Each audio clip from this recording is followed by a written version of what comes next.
Yeah. Yeah, it's just doing it automatically. There we go. So we are live streaming on both YouTube and Facebook, I think. So hello to people that are going to be watching this. Yep, we're live. Watching this later. No one's watching this at the moment, live streaming. Karen here, back from Uluru. I've got a small tribe of people online in the inner sanctum, and I was going to talk about what I experienced in Uluru, and I thought I'd go live to let people who watch the YouTube channel and follow me on Facebook hear about it too. We've just had an amazing conversation about energy and ghosts, and Brad's daughter was asked a fabulous question about what's the difference between what was it, Brad? A soul and a ghost, or a spirit and a ghost, which was a great question. Between ghost and spirit, yeah. And Diane's traveling around her country, tuning into the energy of places and writing down what she's receiving from the energy of places, like scenarios, history, if you like, and receiving this information from spirit or from the information in the place. And we were talking about how everything is energy and information, everything, and everything holds a story. We're speaking about how a room can hold a story of what's happened there when people have had a fight and left the room, and you can walk into a room and feel that energy and feel that fight, or when there's been great joy and laughter and happiness in a place and people have left the place, and you can walk into that room and feel that energy that remains behind. And everything has energy and information. And likewise, when you go to places like Uluru, I think that a lot of people, consider Uluru, especially the First Nation people, as a sacred place.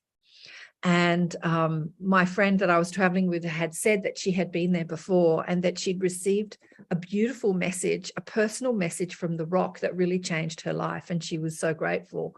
And when I asked the guides, I call them the guides because they're my guides, but they're not just my guides, they're everybody's guides, about it. And I asked the rock to give me a message. The message I got from the rock was, that's not my job to give you personal messages. I'm not here for your personal life to give you personal messages, which I thought was really interesting. And I thought, no, I guess you're not, like you're a rock that's here for the earth, to nurture the earth and the land. It's really not about my, personal life and my drama. And I said, okay, so then what happened with my friend who was here last time that received this really powerful personal message from you? And the guides, I'll say the guides, which includes the consciousness of the rock, because when I tune into the guides or the energy of God, I feel this collective consciousness speaking to me. So I can't really differentiate who it is unless an identity comes forward or creates an identity that says, okay, this is me and now I'm talking to you. So the collective consciousness said, well, when you relax and you're in a place of gratitude and appreciation, you have access to your guides more powerfully than when you're in your normal life, bipping along, stressing out about what you've got to do and go to work and go shopping and feed the kids and pay the bills. And, when you're in your normal life, you're usually in that sort of energy of what next, what to do next. And when you're on holiday, you're more relaxed. And when you're more relaxed and in that mode of appreciation and peace, then you have better access to your guidance. And so that's what they were explaining to me when I said, what about my friend who got this powerful message from the rock? That the message came from her own inner being, her own guidance, that personal message for her. And then I said, well, okay, so what is the message that the rock, has for us, has for humanity? And I received that it's really about the nurture of the land. It is an energy vortex, an energy that okay, what I felt personally when I tuned into the energy of the rock was this incredible mothering energy, this energy of mothering, of nurture and mothering, and a majestic energy. Majestic was the word that I just kept speaking over and over and over again. It's so majestic. And there is just this nurture. So when you think of mothering energy, it takes care of you, it feeds you, it provides for you, it nurtures you.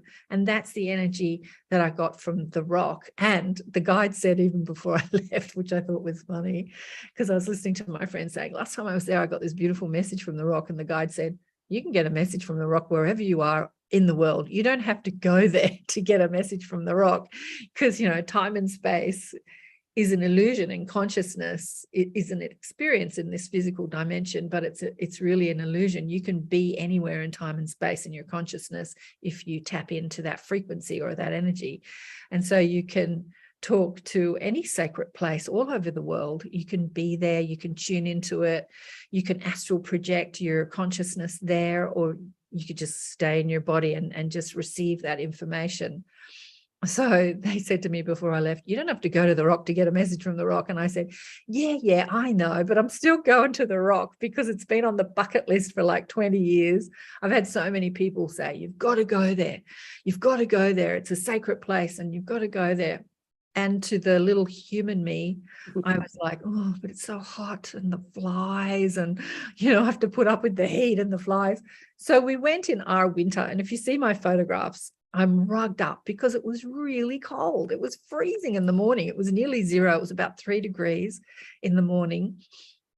And it went up to, this is Celsius for those who are thinking in Fahrenheit. So 0 is freezing, is where the temperature that water freezes.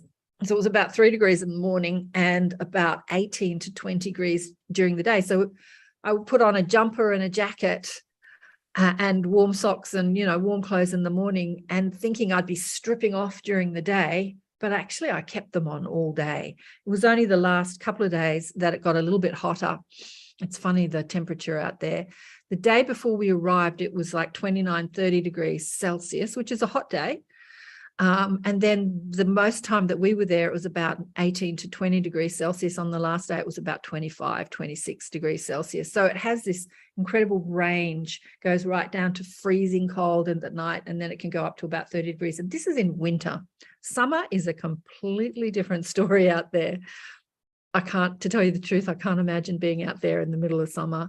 The heat would be incredible, and the flies. So on that last day, I was walking around the rock, and the flies started to come out a bit. And my friend said to me, how are the flies today? Because when it was colder, the flies didn't seem to come out for some reason. It's like they're there. They just don't bother you. But when the sun comes out, they bother you. So winter is the perfect place. And in fact, when you talk to the people that run the resorts and the tourist industry out there, it is peak season. People go to the rock during our winter, your summer on the other side of the world, because it's so much easier to be there.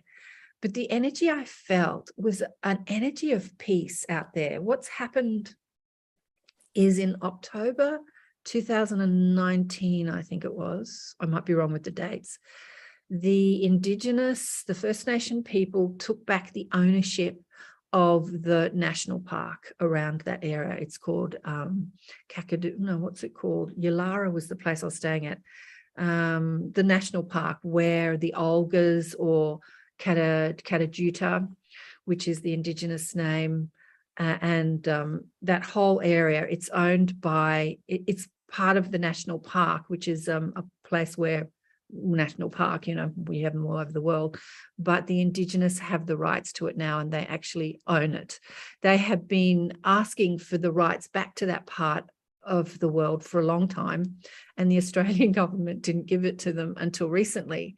And so there is and everything that happens there, like, it's very touristy, but it's not like tourist places like when you go to the pyramids and the people are trying to sell you things everywhere. There's a peace out there. It's a beautiful piece. There's a resort area which has all these hotels in one space, and obviously there's shops there that sell a lot of indigenous art, and all the money is going back into the indigenous community. So it's not like they're getting ripped off by the government or by tourists or anyway. It's all being funneled back into their community. And there was a sense of, yeah, I'm going to cry thinking about it, just peace with the people. It's like we've taken back our rights. And yeah, I found it very peaceful. Who said that they were out there 20 years ago? Fiona, you said you were out there 20 years ago. 20 years ago, it would have been a completely different situation. Just like we were talking about before about energy. When the Indigenous people were angry with the white fella, they call us the white fella, you know, that energy, you would have felt that energy out there of that discord amongst the Black community and the white community, or the Indigenous community and the white fella community. But that doesn't exist anymore. And one of the most amazing people that I met was the person that we hired a car from. She was, you know, the person behind the rental car. She was in a rental car uniform giving us directions, you know, but it turns out she's a beautiful light worker that was once a healer in Melbourne who had traveled out to Uluru to live there. And I said, what brought you out here? And she said, the place just brought me here. And she's got a very mainstream job. We had this amazing conversation. She was talking about her experience with the Indigenous and with the people that come out there. And it was an amazing conversation at the hire car counter with this incredible woman. And there was another man that we met who was a bus driver, and he called himself Snakebite. He said, to be boring, you could call him Michael. Actually, I was on the bus a few times. It's called the drop-on, drop-off bus. So it's a bus that you take that travels out to the rock and around the rock and stops at different places, and you can get on and get off depending on how far you want to walk around the rock. And I experienced a few different bus drivers during the time we were there, but this guy was amazing. He was full of stories. He was like a tour guide, because the bus is just a transport. It's not like you're hiring a tour, but he took it on himself to be your tour guide on the bus. He was an incredible person, and he shared stories with us about the rock, about the meaning of the rock, about the sacred sites. There's different parts of the rock. To the Indigenous, there's the women's area, there's the men's area where they have their sacred ceremonies, and in the women's area. And he shared some of their story, their Dreamtime stories, and he was said very emphatically that they might sound like fantasy, but to the Indigenous, they're absolutely true. The stories are true. And Go on. In the women's area, I might mute. Who's that? That's unmuted. Is that you, Rachel? I might just mute you. I'm just going to mute you, darling. You're not allowed to take photographs in certain parts because it's considered sacred and women's area. And then there was Katajuta, which is a big range of rocks that look like huge boulders. And the word kata means heads and juta means many. And Snakebite, the bus driver, was telling us that in the Indigenous understanding, I think they count up to about 3 or 5, and then after that, after 5, it's just many. They don't really count any further. And they said, if you have 3 children, you'll say, I have 3 children. But if you have more than 3 children, you say, I have juta, I have many children. So the rock Katajuta, or the area Katajuta, means heads many, or many heads. So it looks like many heads. And that's another sacred site where the Indigenous have gone to do ceremony and do sacred stuff out there. And that was mostly considered the men's area. So yeah, has anyone got any questions about the area and the rock? Anybody? Let me go into Reef's room and see what's happening. No? Nobody? You're all very quiet. So I'll just keep talking. Oh, Brady, yeah. You mentioned, we wrote a little bit about the paintings. Can you talk about the paintings a little bit? Because I don't really remember them, and I didn't take any pictures. The paintings on the rock, or? Mm-hmm. Didn't you find some like primitive paintings or whatever, Yeah, there's quite a bit of art on the rock. The rock, it's amazing. Majestic is just the word that Michelle and I, we went to the rock, and then we did the Olgas or the Katajuta the next day, and then we went down to Kings Canyon and did Kings Canyon, and then we went back to the rock for one more day. And the last day I was there, I went back to the rock, and with all I had seen when I went back to her, again, I want to cry thinking about her. She has this majestic mothering energy. It's like when you go back to her, she feels like home to me. I felt so at home out there in the desert. I don't know why. I'm such a city slicker. I'm not a country gal. I'm a real city slicker, like my city comforts. And I have to say the resorts out there are very comfortable. But out there in the desert, I felt very home. My friend kept saying, doesn't it feel very other, very sort of other, very different, like we're in a different place? And I kept saying, actually, no, I feel like I feel at home. I feel very at home. And I don't know what I was experiencing, if it was her energy, that mothering energy, that home energy. I don't know why, but I felt completely at home out there, which kind of shocked me. I didn't think that I would feel at home in the desert at all. It was an experience that I wasn't expecting at all. I thought that it would feel, like my friend said, very other. But yeah, there's many carvings, rock carvings. The rock is just, I can't explain it. It's so majestic. It's like, it has these crevices and folds and stripes, but when it hits the ground, or when there are like these, it looks like a wave, like the rock will come down and then they'll create this wave-like cave that you can go and stand in. It'll be taller than you. And in these wave-like caves, there was a lot of art that had been there for hundreds, maybe thousands of years. Who knows how long it had been there. But there's a lot of art happening out there with the Indigenous that's sold in the tourist shops, and the art is spectacular. And when I was flying home, I was looking out the window and looking at the earth from above, and realizing, if you see Indigenous art, you'll see dots. It's all dotted and shapes and stuff. That what I was seeing in the art was actually what you see from above, from planes, from above the earth. And I had this revelation, which I said to my friend, and she said, yeah, that's what Aboriginal art's all about. It's all about what you're seeing from above. And I'm like, oh, duh, I've just figured that out from actually looking from above and looking down onto the earth, that all the art that I had experienced is depicting what you see from above. But I'm thinking that, you know, hundreds of years ago, thousands of years ago, and this art that the Indigenous were doing that was depicting the earth from above, they were not flying in planes. So how were they getting this image of what the earth looks like from above? Any answers to that question? What do you think, Wendy? I was thinking maybe astral plane. Astral planing or dreaming. They just saw themselves as above as below. Yeah, exactly. Their dream time, because they talk about their dream time. So in the traditional spiritual communities, they would astral travel, and they called it their dream time. They would readily talk to spirits or dead people, or what we call dead people, people that have moved beyond this physical plane, and astral travel, and have that ability to do that. And it's part of their community. It's part of their dream time, what they understand as dream time, which I think, when I say they, they are us, really. We're humans.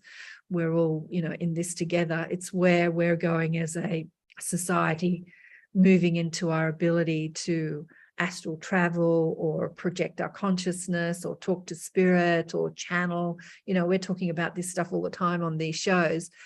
It has to become more mainstream in the Indigenous community, in the First Nation community. It has been their way of life for many years. It has been their mainstream.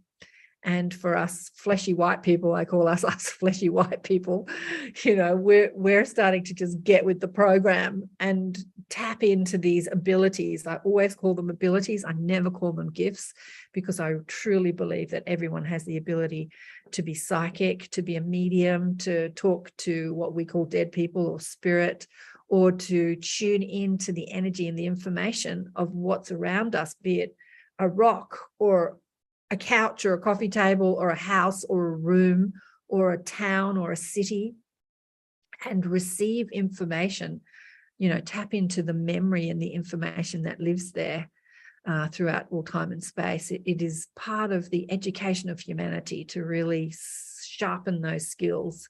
And, you guys know that I teach this, and many other people teach this talk to your spirit guides, tuning into your psychic ability. I think we've got to take it out of the woo-woo basket and make it more mainstream. And yeah, Indigenous cultures throughout the world, it has been their mainstream. So they were able to look at the earth from above project their consciousness or in their astral form, and then depict it through art and painting. And I have to say, it was absolutely beautiful. Do you want to see some of the photographs that I took when I was out there? Can I get that organized? Let me just see if I can share my screen. I have to bring up, first of all, I have to bring up my photos. Let me open my photos. And because our bus was late on the last day when we were flying out, our bus was late. And in the resort that we were staying in, let me just, here we go, recent. In the resort that we were staying in, there was this beautiful shop that sold this incredible art. I wanted to buy all of it, but you know, you can't shove it in your suitcase and take it home. And so I took a lot of photographs of it. Can you see this? And these are the photographs that I took. Where will I start? Can you see my screen? These were some gorgeous, I could imagine those on my walls. This was the shop. So we had to wait 20 minutes for the bus that was late. And this was the shop. And these beautiful images. And that's a blurb about the artist who's making these images. And that's exactly what you see from the plane. It's so bizarre how anyway, today we can see that from the plane, but you see, that's the resort that we stayed in, and this was the shop as we were waiting to catch the bus. And all this glass art of this Indigenous, it was just beautiful. I just loved it. As I say, I wanted to buy all of it and take it home. And what I found is that it's all done so stylishly. It's so beautifully done in these shops. All the art is so beautiful. This is some of the glass art. And again, it's depicting what the land looks like from above. Some of it is what the ocean looks like. If you look at photographs of the ocean or the earth taken from drones or even planes, and you look down on some of the ocean, this is what the ocean looks like, even though we're out in the desert. There was one thing that I saw a picture of a coral reef, and it reminded me of one of these glass art things that I had seen. This one here, this blue one here, that looks very much like some coral reefs out in the ocean. Just beautiful. And this is what the land looks like with the green and the red. Oh, just exquisite, absolutely exquisite. This is one of the designer. This is her blurb of the stuff that she makes. Just beautiful. Some more Indigenous art on ceramics. The shop, lots of Aussie hats that you can buy out there. This was another painting that was there for sale. There was lots of, oh, that was beautiful. Loved that one.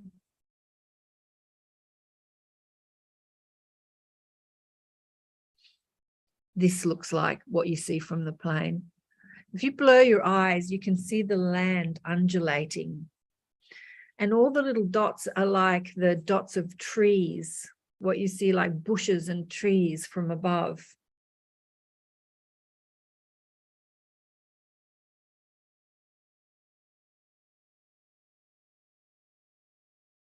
And when you talk to the artists about that, they'll tell you that each piece represents a part of the landscape.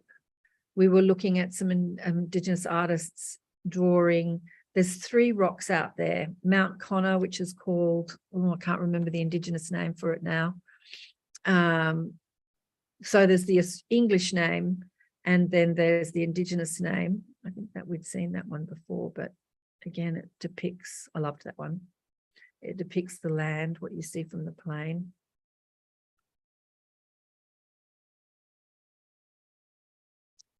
And she had these 3 blobs and then these dots around these blobs. And she was saying that one was Uluru, one was Katajuta, and one was, I think it's called Alatia or Mount Connor, which has been called the, there's another one of the artists,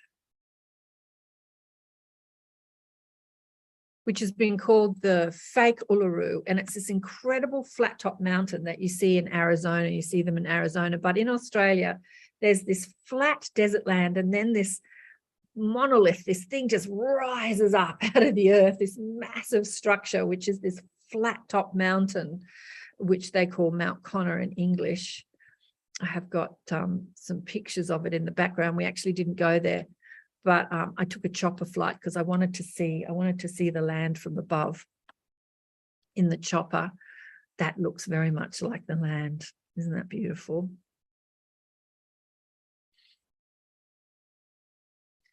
And the chopper pilot was saying that sometimes they fly over Mount Connor and all the tourists take their photographs because they think they're taking photographs of Uluru, of the rock, and then they fly over the rock and they've used all their, in the old days, they've used all their camera up. Now digital, you've got unlimited pretty much.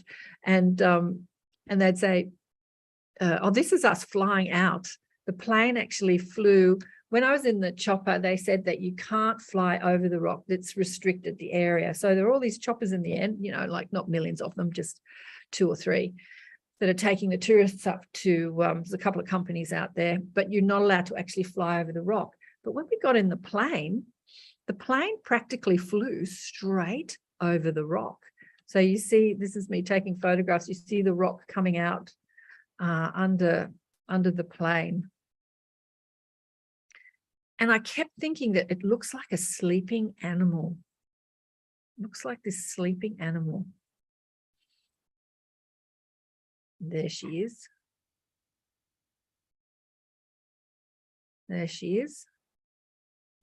In the distance, you'll see some houses. That's actually the original resort, which was given to the Indigenous that are the caretakers of that area. That resort was actually given to them for them to live. And then they built a new resort called Yalara, where we stayed, which is a bit further out. It's about 20 minutes drive away from the rock, but right close to the rock is the old resort, and it's a closed First Nations community. You're not allowed to enter unless you've been invited to come in there by someone who lives in that community. And so you can see that from the air. And there's the rock again. And you can see the earth from above. You see all the dots. It depicts like the art that they have. The dots of the trees and the shadows of the clouds and the undulation of the land. It's all depicted in the art. It's so beautiful. Now, let's have a look. Where's Mount Connor?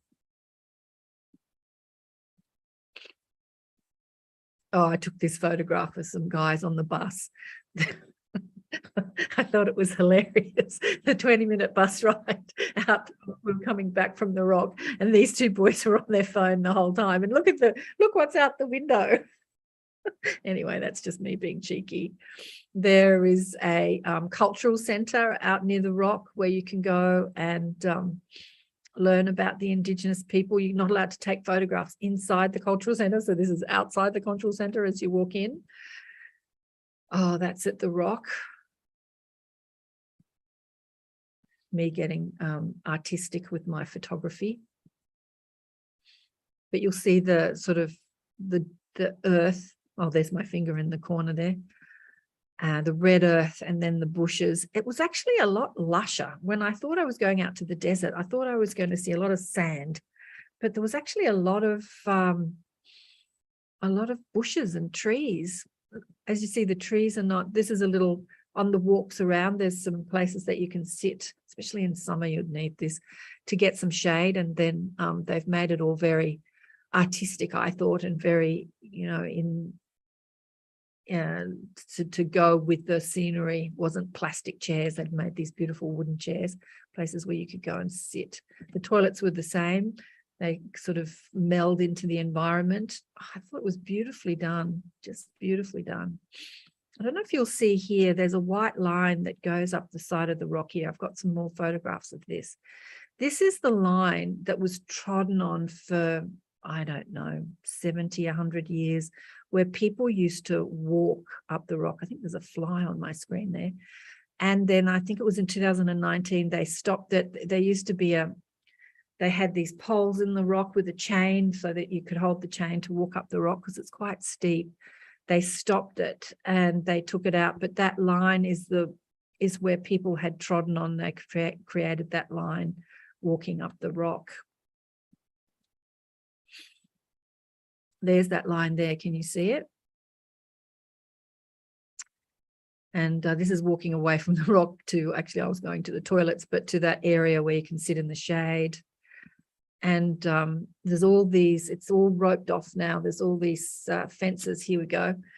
It says no entry, penalties apply, no entry. So, and there's a camera there. So if you attempt to walk on the rock today, you will be fined and probably arrested and a penalty, because it is no longer allowed, which is beautiful, because the Indigenous really feel like it's a sacred site and they don't want people trudging all over it. I thought that was interesting to depict the sign saying, do not enter.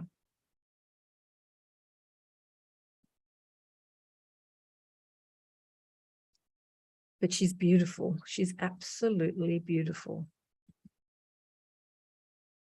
There's just so much to her. There's so many stories there. She's been there since the dawn of time. This I took because I thought that this part of the rock looked like a head of an animal, like an eye here, nostrils here, like a reptile, the head of a snake, a dragon, perhaps, the head of a dragon.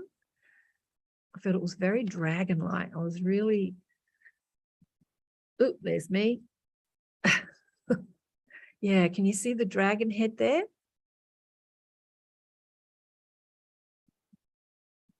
I kept taking photographs of it. So the path around the rock is almost completely flat. It's an easy walk, except for if you go there in the middle of summer and it's 40 degrees during the day. Wouldn't be so easy, but it is an easy walk. You can walk sections or you can walk the whole rock. I didn't walk around the whole rock. My friend did, because I went off and had a chopper ride, and she stayed there and did the whole rock. And you can stop at different chairs and meditate, and different crevices, and it's like a whole city inside this rock. It's just beautiful, absolutely beautiful. So I can't see anyone because I've got shared screen. So if you have a question, just pipe up and say something. Okay, so this is some of the art that's in the rock that you were asking about, Brad. That's on the rock, I should say.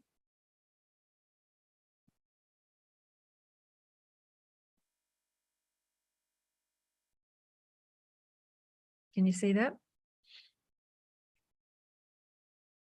Yeah.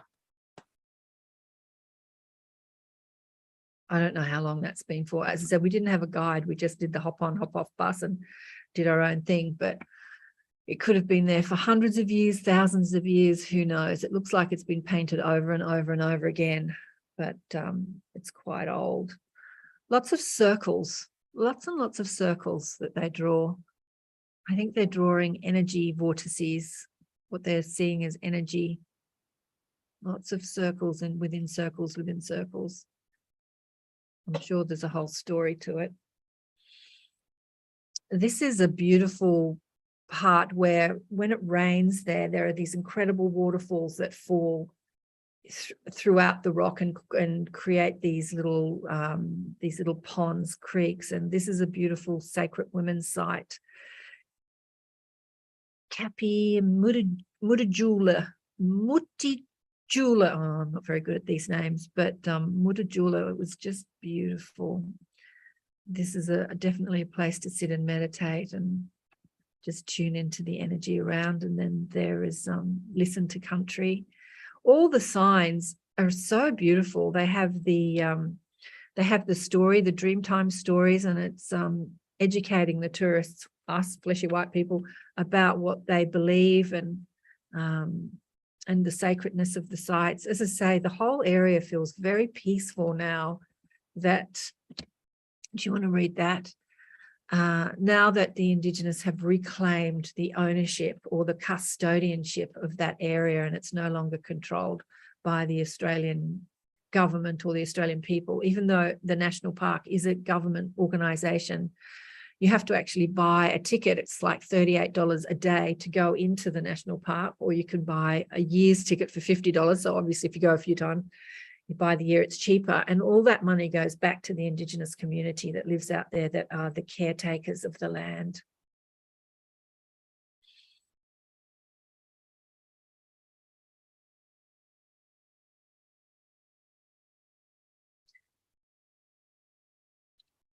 Hopefully you can read that.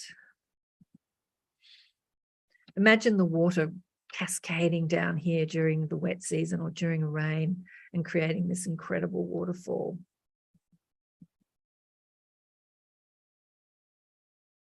Uluru during the wet season or during a rain would be just spectacular. I don't know, these holes in the rock just fascinated me. I had to take lots of photographs of them, as you can see. Just kept taking photographs of them. So this was the side of the rock, which again looks a lot like a wave where it hits the earth. There are these sort of wavy, very feminine, shapes, curvy, feminine shapes. I just thought that was so beautiful. Am I going backwards? Have we seen all these? This was a part walking around that looked like a piece had just sliced off. Remember, this rock is just millions and millions of years old. And the guides gave me a complete movie of the creation story of how it came to Earth. And what we see above the Earth, like the photographs I showed you from the plane, is but a pimple of what actually happened during the creation story.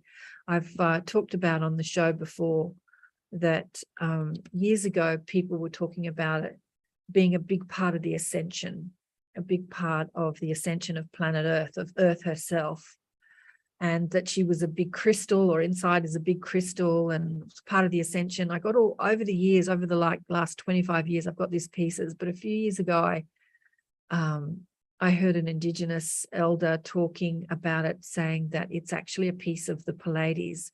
When Earth was formed, and it was just molten rock, they took a piece of another planet that was filled with life. And so the piece of that planet was filled with life, and they slammed it into Earth. And then that created life on planet Earth. And then one of the people on YouTube, when I said this on one of the shows once,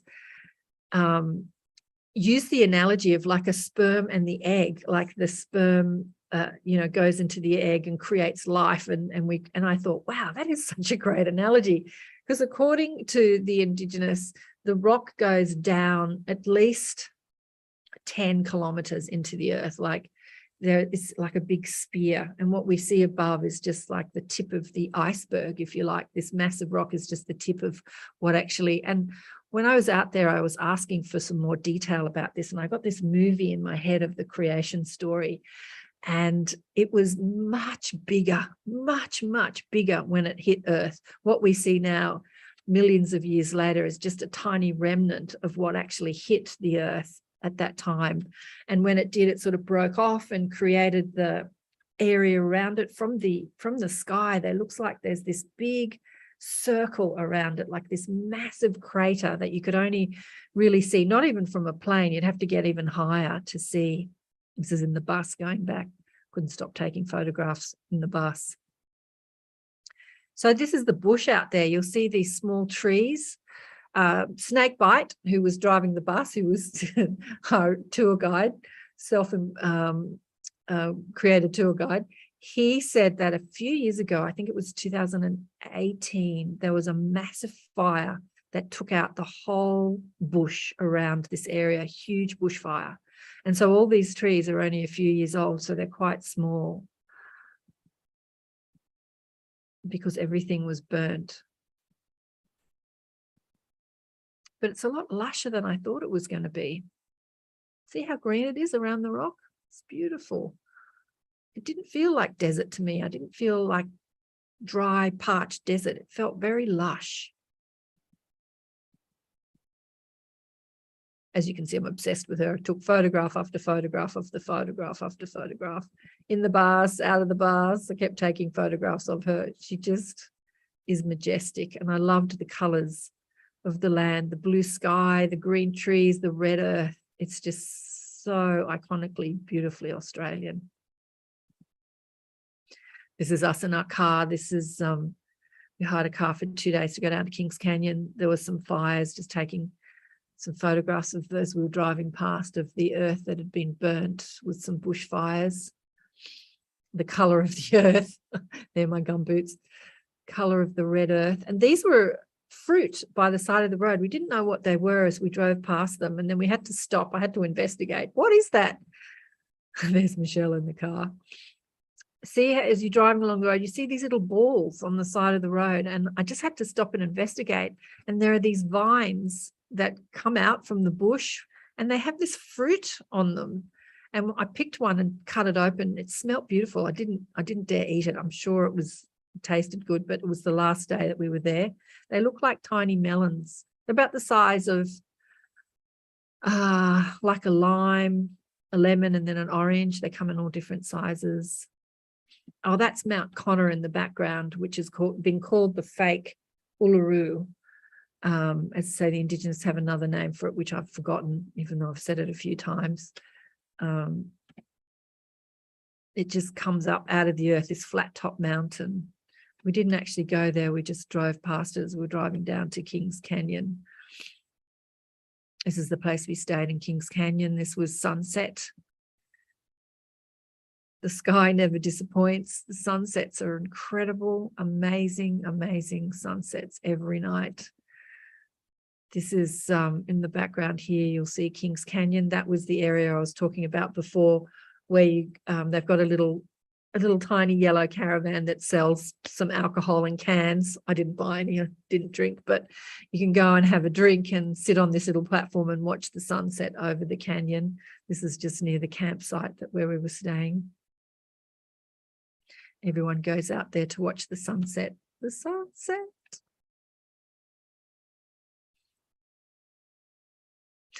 Aussie tourists, the people that were traveling, this guy was amazing.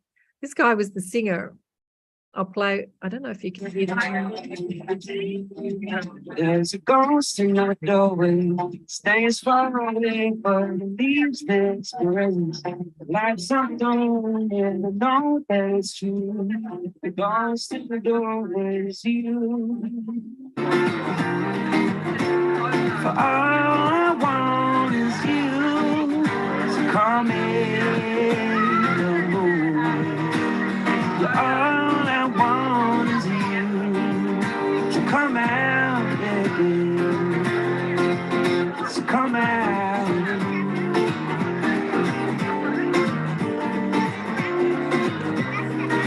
Step back, no repeats, we were both the lovers in a heartbeat. Lost in time, no reason why I don't know when to do that blind, but I want you to know, yeah, I want you to know that all I want is you, so come in the moon. So that was one of his original songs, actually. There's a ghost in my doorway. Isn't it funny? After the conversation we had before I went live, we were talking about ghosts. Talk about synchronicity. That's another one of his original songs. I'll play it a bit later. I might upload it. And I was talking to, this is at Kings Canyon, at the top of Kings Canyon. It looks a bit like Mars or the moon on the top of Kings Canyon. I was talking to someone at the pub. He was also playing at the pub that night. We went and had dinner, and she said that the musicians come for a 6-week stint. They come out to Uluru and do a 6-week stint, and and then go home from wherever they come from. They come from all around the country. They go and do a 6-week stint at the resort there and play in the pubs and stuff like that. But he was excellent. And she said to me, not only is he a great singer, he's a really lovely guy. I think she fancied him, but anyway. And that was a couple of his original songs. So this is Kings Canyon. Beautiful canyon. There's a photograph. I've got in the gully of the canyon. It's got a little blue being, a little blue nature spirit in there. I'll show you a bit later. This little part of the canyon was called Eden, the Garden of Eden.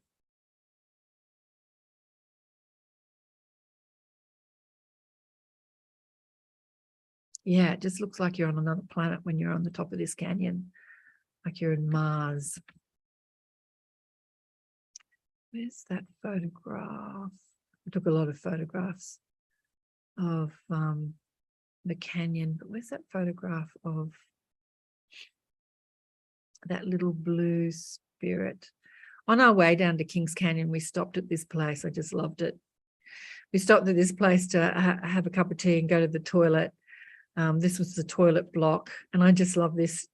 Sheilas and blokes. So that's what Australians call Sheilas, women, men and women, Sheilas and blokes. And there was a sign that says, sex, now that we have your attention, no shirt, no service.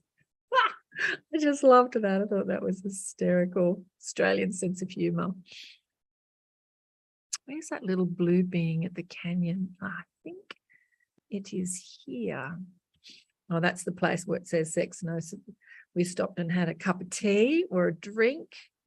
This is in the bottom of the canyon. It's a dry creek bed. Isn't that a beautiful picture of the sun coming in? And here's this little blue being. Can you see this little blue being here that I've got in the, people call it flare, sun flare, but when you zoom out, I don't know how to zoom on this. Oh, there we go. When you zoom into it, it's the most incredible little blue being, blue nature spirit. Well, where did he go? No. That's in the creek bed again. The eucalyptus trees in the creek bed, a dry creek bed. That's the path. You're walking inside the canyon. This is in the bottom of the canyon. Just taking photographs of the rocks, all the different layers, like layer upon layer upon layer upon layer of the rocks.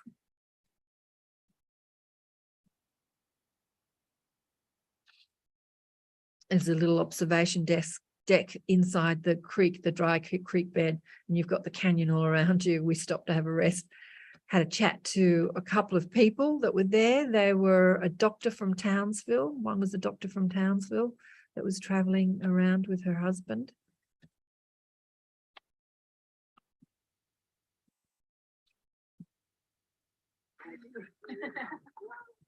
The little kids will never cut them up to be up on that rock.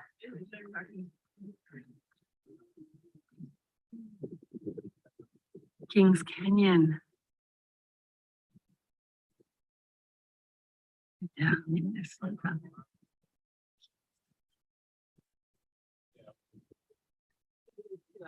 Michelle's having flag.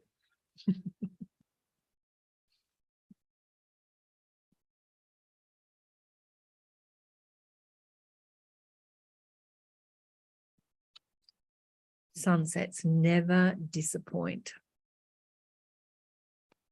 So I'll stop the share for now. There we are. Who's left online? Has anyone got any other questions about it? About the, let me see what's happening on Restream.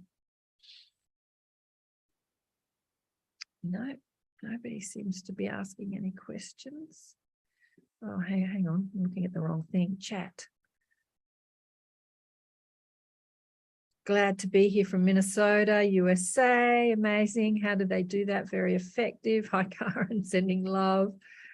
A few unicorns here. Was there a lot of people there? Or do they have limits? That's a great question. Hello, Karen. Hi, Debbie.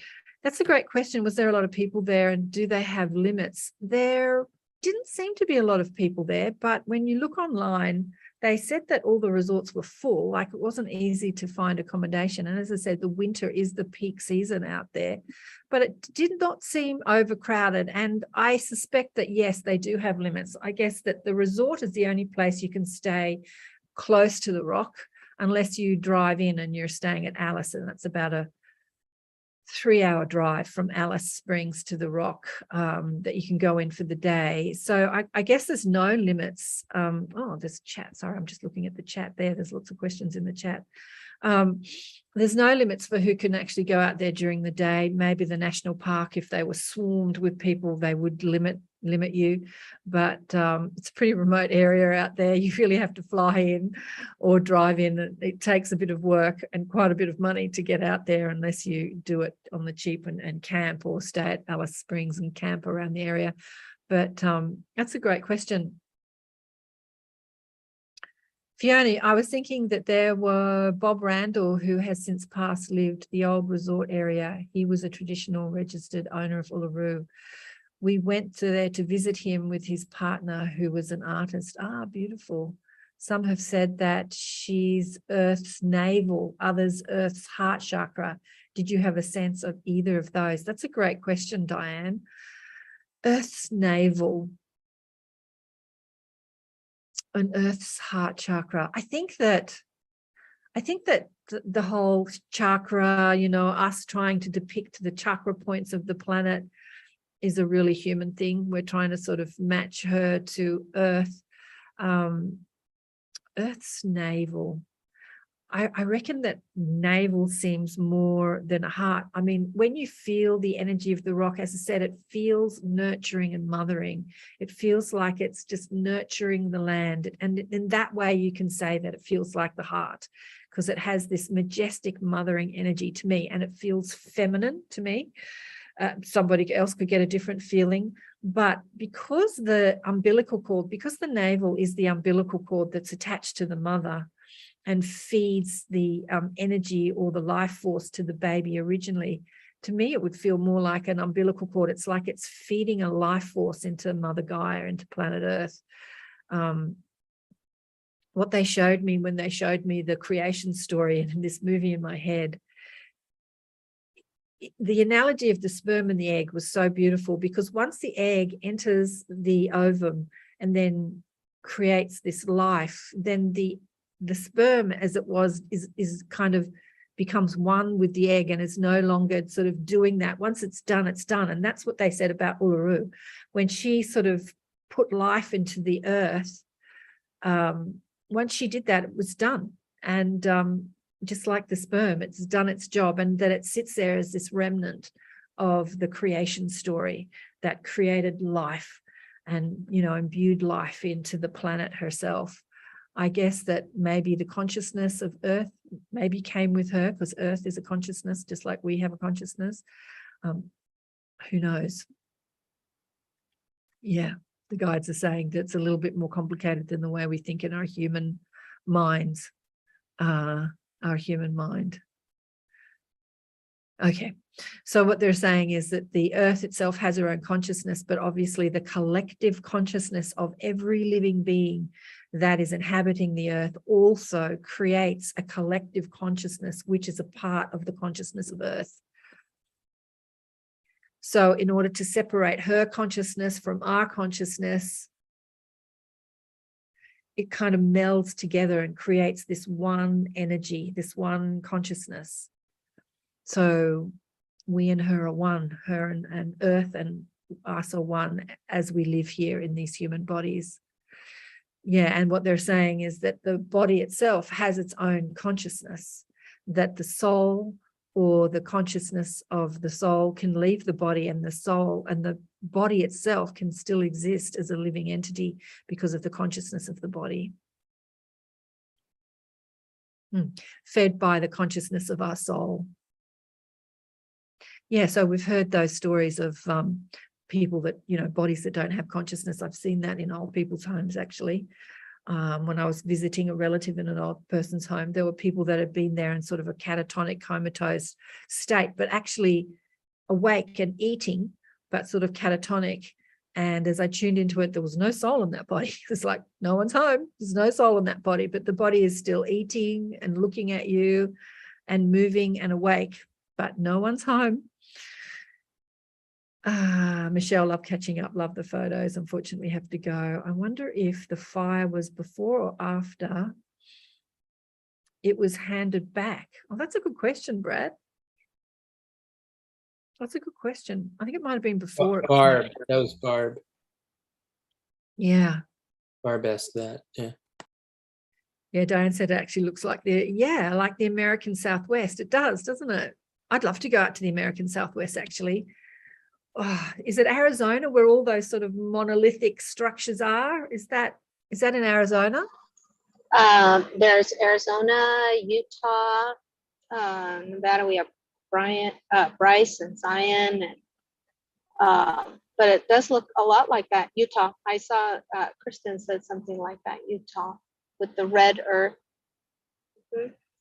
A lot of the places we've been traveling look a lot like that. Really? Mm-hmm. Beautiful. Yeah, it's beautiful. Well, we don't have an Uluru, but you know. Oh, Brad, you said here you were there 24 years ago and you were allowed to climb the rock. Did you climb the rock 24 years ago? No, it's so weird. I was like kind of shocked that was, it's so, I was thinking about that. I'm like, why did it feel so really offensive to me? You know, I'm not saying, you know, I'm like, it's a curiosity. I don't think I just was like, oh my God, you're allowed to climb this? I can't believe it. Oh my God, no way. I don't want to climb this, you know? And it's like, yeah, it just felt real for just me personally, you know, it felt so wrong to do that. And I think like, I'm trying to think of other, just like, I guess you wouldn't like climb up on Abe Lincoln's lap at the Lincoln Memorial. I don't know. I'm just trying to think of like sacred, you know, but for whatever, I mean, I've climbed on American, you know, rocks and stuff, but when we pulled up and they said you could climb on on Uluru, I was like, oh my God, really? So it's interesting that I had that reaction. It felt so wrong to me. And I think I just think that I reacted that way is really interesting as to what I was reacting to. I'm not sure actually, to be honest, but it just felt wrong. Yeah, interesting. Snakebite was saying that there used to be 5 plaques underneath that area where you could climb up. There used to be 5 plaques, and they were plaques to people that had actually fallen off the rock and died as they were climbing on it. And he said after that, many people had died, but it wasn't specifically because they fell off the rock.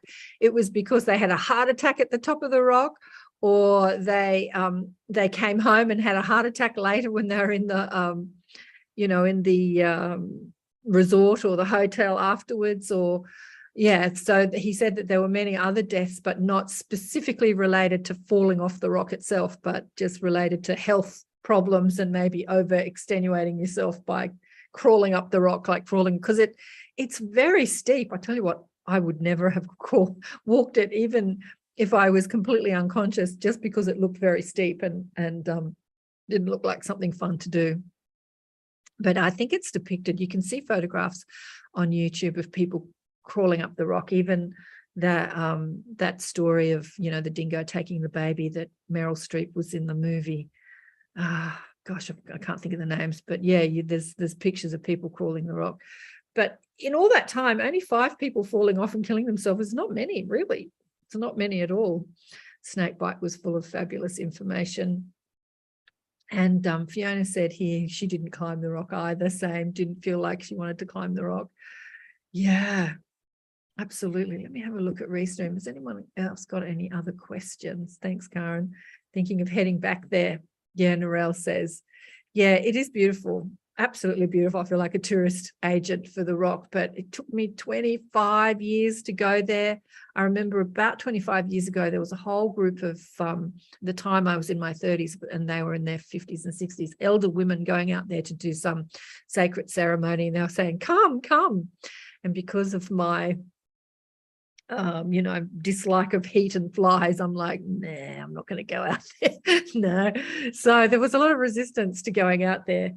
But being out there wasn't so much of a sacred pilgrimage for me as it is for many others, for the simple reason that the guide said to me before I left, your sacred pilgrimage is here now where you are anywhere in the world. You don't really have to go to a sacred site to connect to your source or your divinity or your guides or to get messages, because you can connect here now. And once you establish that relationship with your spiritual team and you have your inner being or your higher self, you know, online all the time, you can have a sacred ceremony anywhere you are, in your tracksuit pants and slippers on the couch, as I do often. You don't have to be at a sacred site. So for me, traveling to the rock was purely a tourist thing for me, to really go out there and experience it and see it as a tourist, not so much to have a sacred experience, because I can have a sacred experience wherever I am in the world.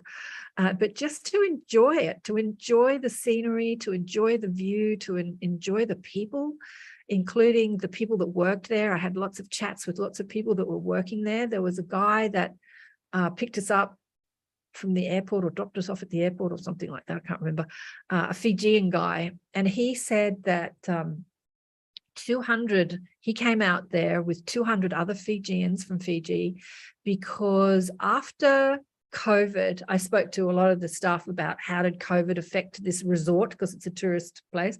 And they said, well, it completely shut down for 9 months. And of all the staff, because there's hundreds and hundreds of staff out there, and predominantly most of them are Black. And I won't say Indigenous Australian because they're Fijian, they're Indian, but they're all, you know, brown, black in color, which is beautiful. But they come from all over the world.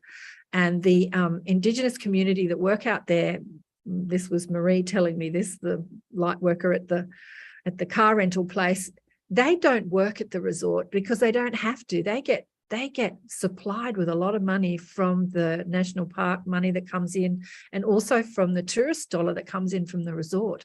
The resort is owned by the government, but all the profit goes back into the Indigenous community. So they're happy. They don't need to work. They can do it whatever they like. And so the staff out there are not from the Indigenous community that live out there near the rock. They come from all over Australia or all over the world. And this Fijian guy was telling me that he came there with 200 other Fijian. The government said, you know, we're looking for staff to come and work at Yulara out at the resort. They call it Ayers Rock Resort, and they offered 200 jobs. And so he came with a group of 200 Fijians that were out there doing all sorts of jobs, like driving the buses and the shuttles, and doing the cleaning and working in the restaurants and gardening and all sorts of jobs, maintenance, and that you have at a resort. And it was fascinating to speak to the people that were working out there about the environment, about working out there and living and working out there. There is staff resort, obviously accommodation where the resort area is, and there's a big community of people that work out there and party together. And yeah, it'd be fun if you were traveling around the world to go and work at Yulara at the resort out there and experience it for young people, you know, traveling the world. But it was beautiful that pretty much everybody, because in Australia, unlike the States and unlike New Zealand, actually, I was shocked when I went to New Zealand, when I came back to Australia, how few Indigenous First Nation Australians we actually interact with in the big cities. Like none. I actually went to school with in a private girls' school with one Indigenous, but really we don't see them. It's like there's just so few compared to New Zealand. Wherever you go in New Zealand, you see the Maori people everywhere, and they're on their, you know, they're reading the news, and when they read the news, they always say kia ora, which is a Maori greeting before every news. So the Indigenous culture in New Zealand is much more dominant than it is in Australia, I find. And so to be out there, be surrounded by them, it's beautiful. It's beautiful. It's wonderful, because they're so few and far between in the cities, I find. Yeah. What about your experience we've only got a couple of you left in the States. Obviously the States is different. You know, there's the Black American community everywhere. which is not really Indigenous. There's the Native American Indigenous community everywhere as well. Like you see them all the time. You see the Indigenous Native Americans everywhere, do you? In the States? No? In some places. Well, in some places, like in the Southwest, where some of their ruins and things are, which are their sacred sites, like we've been visiting those. Like they built their homes in the cliffs. They're called the cliff dwellers, and it's very interesting. And those are their sacred sites. And in those states, I find in the Southwest anyway, that yes, but it is also like a mixture. But yeah, I think that there's interaction in some places, quite a bit actually. Yeah. With culture. Yeah. Yeah, it's shocking in Australia how few really there are. All right, I think I'm going to end the live stream and just chat to the group that are online. Here in the Pacific Northwest, there are many Native Americans. Ah, cool, Susan says on YouTube. Linda Burton. Hey, Linda, how are you? Good to see you online. Okay, I'm going to stop the live stream now and just chat to who's ever left on the Zoom. Thanks for everyone for watching my travels. And if you want to join us, I'm online once a month in the Inner Sanctum first weekend of the month. And the next weekend, I'll be online too with Kimberly Meredith, who's going to be doing some healing and readings for everybody online. She said to me, I had her on the show, she said, I'd love to do some readings and healings for your group. And I said, would you? Okay, let's get you into the Inner Sanctum. So she's going to come in next weekend and do some healings and readings for you all. I don't know how that's going to look. We'll wait and see with Kimberly Meredith, but I'm online once a month now. I used to be online every week, but just once a month now. You can come on and quiz me and ask me questions. And I've also got some courses up and running, how to tune into your psychic abilities, meet your spirit guides, deliberate creation courses, how to be a powerful deliberate creator, the guides, or the Galactic Federation of World, the Arcturians specifically had said to me that the most important thing humanity needs to remember is their power of creation, how to focus their thoughts and be more deliberate in how to flow their stream of consciousness, their thoughts, and take back their powers of creation and not feel like you're a victim to this world or to what's happening in your life personally. I was having this conversation with a couple of people over the last week. Actually, I wanted to talk about this. Somebody had said to me that a cousin of hers was out traveling up near Catherine, up at Kakadu, out near in the Red Centre, not really near where we were, but they had done a big hike and they had a car accident. They don't know how they died. He was in his 70s and his friend was in her 60s. And they were suddenly killed in this car accident. And she had said, I'd only seen him a couple of weeks before. And she was talking about how the shock of his death had really rocked her world. And she's someone that's very spiritual and has done many healing courses and been on this journey for, 40, 50 years, for a long time. And I said, yeah, the thing about spirituality is that she was saying how knowing about life after death is one thing, but when death happens to you, you still get really shocked and really shook up and grieve and all that stuff. And everyone will talk about this and say, yeah, it's only natural, it's only natural, it's only natural. But the thing about spiritual principle is when you really live it, when you really understand that there is no death and that we are multidimensional and that this life, when we finish this life, is just the end of an experience, just like I finished my vacation at the Rock. It finished. I came home. That's like human life. At some point it finishes and you go home. When you really know that is your truth, death stops being the tragedy that we all think it is. It really does. And you stop being shocked by it or hurt by it or grieving, no matter who the person is, because you understand that they live on. And so spiritual practice is about living what we come to know. It's not just about understanding it, knowing, yeah, there's life after death and we're multidimensional and we live on other planets and this happens. It's not just an understanding. When you live this work, it happens in your life day to day. And so life can throw at you any tragedy or drama, and you can meet that tragedy and drama with love and understanding. instead of being devastated by it. And that's what spiritual practice is all about. It's about living what we come to know, what we come to understand, living it in our daily life. And for me, that's living like we are one big happy family. So wherever I go, I was talking about this with the group before I pressed the live. When you hold that energy of love and appreciation, people feel at home with you and naturally talk to you. And even like there was one day I walked to the Kings Canyon, didn't think I was going to get down that mountain. So I was so exhausted. And it took all my power of focus to focus on, I'm going to get down this mountain one step after the other. And that's what life can feel like sometimes when you're going through challenging times. You just take one step after the other. It's like you stop looking at the scenery and you just focus on where you're going. That's what was happening as I was trying to get down that mountain because I'm so fat and unfit. But it was putting that spiritual practice, spiritual understanding into practice, like honing your focus and focusing on what you want to do. And that's what deliberate creation is about. It's the practice of spirituality, of creating a focus on what you want instead of letting the distraction of life pull you in other directions. Like, I'm happy about this and I'm sad about this and this is devastating. And we're all over the shop as humans. We don't have control of our emotions. And so spiritual practice is about knowing that you can focus and hone. Like if you want to be sad or you want to spend 2 days in bed, you can do that, but just know that you're not a victim to it, that you're choosing that in the moment. I'm choosing how I feel. I'm choosing how I think. I'm choosing to feel like this. If you want to be devastated over the death of someone, you can choose that and love that experience.